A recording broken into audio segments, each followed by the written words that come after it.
দোল যাত্ৰা দেখা নাই? দেন চাই লওক আজি 25 মাৰ্চ অৰ্থাৎ আজি হোলী। বাবা মাক সানি পিনি যেতিয়া মই বাহিৰলৈ আহিলোঁ তেতিয়া দেখিছোঁ পৰিয়ালৰ ভণ্টি এটা আৰু ভাইটি এটাই মোক সানিবলৈ আহিছিলে। পিছে ফুটটা দিম বুলিহে কৈছিলে, কিন্তু ৰূপ কৰিলে এয়া। ময়ো সিহঁতক অলপ সানি দিলোঁ, অলপেই।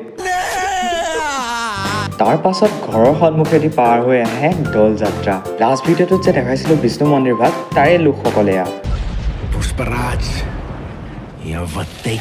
কণমানি ভাইটিটোৱে ইমান মৰম লগাকে লগাইছিলে, পিছে তেওঁলোক গ'লগৈ আৰু মোৰ অৱস্থা এয়া।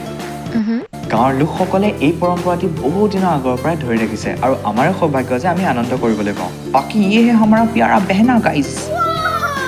তাৰ পাছত আকৌ মন্দিৰলৈ মাতিছিলে, মানে সেই বিষ্ণু মন্দিৰ ভাগলৈ। গা পা ধুই মেলি তালৈ ৰেডি হ'লোঁ আৰু স্কুটিখন উলিয়াই মাৰ লগত বিষ্ণু মন্দিৰ ভাগলৈ যাম বুলি ওলালোঁ। মানুহৰ সমাগম তাত বহুত ঘটিছিল আৰু ভালো লাগিছিল। একেলগে প্ৰসাদ খোৱাৰ পিছত আমি একেলগে অন্নমুঠি ভাগো গ্ৰহণ কৰিম। বাকী ভিডিঅ'টো লাইক কৰিবলৈ নাপাহৰিবা আৰু চেনেলটো ছাবস্ক্ৰাইব কৰি দিবা।